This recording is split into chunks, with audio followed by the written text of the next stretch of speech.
नमस्कार मित्रांनो, साई इलेक्ट्रिकल्समध्ये आपलं स्वागत आहे. आजचा आपला टॉपिक आहे, आपण जो घरी इलेक्ट्रिक गिझर वापरतो, तो स्टोरेज असेल किंवा इन्स्टंट गिझर असेल, तो गिझर किती वीज वापरतो? गिझर वापरल्यामुळे आपले जे लाईट बिल येते, त्या लाईट बिलमध्ये किती फरक पडतो, किती लाईट बिल आपलं वाढून येतोय, या गोष्टी आपण कॅल्क्युलेशनद्वारे या व्हिडिओमध्ये बघणार आहोत. आपल्याला माहिती आहे की मार्केटमध्ये वेगवेगळ्या प्रकारचे इलेक्ट्रिक गिझर्स अवेलेबल आहेत. जसं की हा पोर्टेबल गिझर असतो, हा आपला 1 लिटर या साईज कॅपॅसिटीमध्ये मिळतो. ज्याच्यामध्ये कॉईल असते ती 3000 वॅट इतकी कॅपॅसिटीची कॉईल असते. त्यानंतर जो रेग्युलर आपला इन्स्टंट वॉटर हीटर आपण म्हणतो, जो 1 लिटर पासून 5.5 लिटर कॅपॅसिटीचा असतो. त्याच्यामध्ये जी कॉईल यूज केलेली असते ती ही साधारण 3000 वॅट म्हणजे 3 किलोवॅट इतक्या पॉवरची कॉईल यूज केलेली असते. त्यानंतर येतं जे storage water heater. Storage water heater म्हणजे जे 6 लिटर कॅपॅसिटी पासून 25 लिटर इतक्या कॅपॅसिटीचे असतात. त्याच्यामध्ये जी कॉईल यूज केलेली असते ती 2000 वॅट म्हणजे 2 किलोवॅट इतक्या पॉवरची यूज केलेली असते. आता आपण गिझर किती पॉवर कंझ्युम करतो आणि त्यामुळे आपल्या लाईट बिल किती येतं याचं कॅल्क्युलेशन बघूया. सर्वात आपण हे बघूया की 1 युनिट वीज वापरली म्हणजे किती वीज वापरली. 1 युनिट म्हणजे काय, तर समजा आपण 1000 वॅट इतके पॉवरचे जे काही आपल्या घरी अप्लायन्सेस असेल किंवा आपल्या घरी जो काही ओव्हरऑल लोड असेल, समजा 1000 वॅट इतका लोड आपण 1 तासासाठी समजा चालू ठेवला, तर तेवढ्या काळामध्ये एवढी वीज वापरली जाते त्याला 1 युनिट असं कन्सिडर केलं जातं. म्हणजे 1 किलो वॅट किंवा 1000 वॅट पर आवर म्हणजेच 1 युनिट असं कन्सिडर केलं जातं. आता आपण उदाहरणासाठी आपल्याकडे 3 लिटरचा इन्स्टंट गिझर आहे.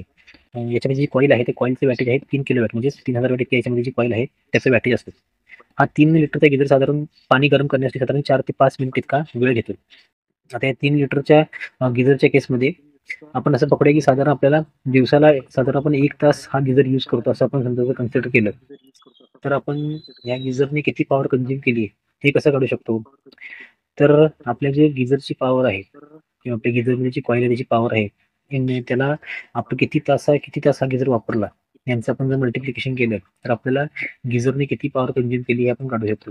त्याप्रमाणे आपला हा गिझर आहे 3 किलोवॅटचा गिझर आहे आणि आपण 1 तास वापरला म्हणजे 3 × 1 म्हणजे याप्रमाणे 3 किलोवॅट आवर याप्रमाणे आपला गिझर हा पॉवर कंझ्युम करतो. आपल्याला माहिती आहे की 1 किलोवॅट पर आवर म्हणजे 1 युनिट असतो. त्याप्रमाणे 3 किलोवॅट पर आवर म्हणजे 3 युनिट्स असं आपण कॅल्क्युलेशनद्वारे म्हणू शकतो. त्याप्रमाणे समजा आपण हा गिझर आपला एका दिवसाला 3 युनिट इतके कंझ्युम करतो. आपण जर महिन्याचे समजा युनिट कंझम्पशन काढायला झाले, तर आपण 30 दिवस जरी पकडले, तर 30 गुणिले 3 याप्रमाणे 90 युनिट आपल्या महिन्याला हा गिझर आपला यूज करतो.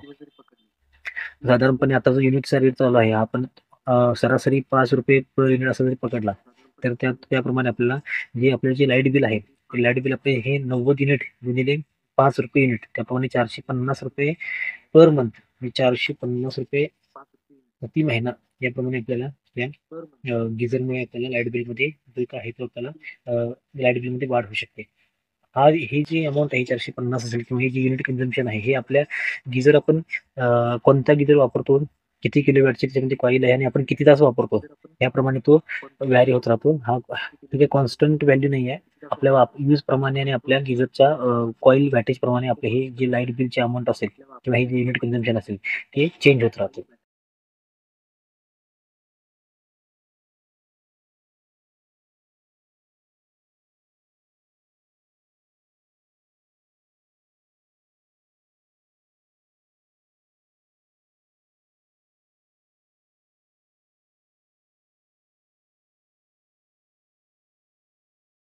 ह्या कॅल्क्युलेशन प्रमाणे आपण गिझर प्रमाणे अजून आपल्या घरी काय काही इक्विपमेंट वगैरे असतील, त्याचं पॉवर कन्झम्पशन किती होऊ शकतं आणि त्याच्यामध्ये लाईट बिल मध्ये किती फरक पडू शकतो, ह्या गोष्टी आपण या कॅल्क्युलेशनद्वारे काढू शकतो.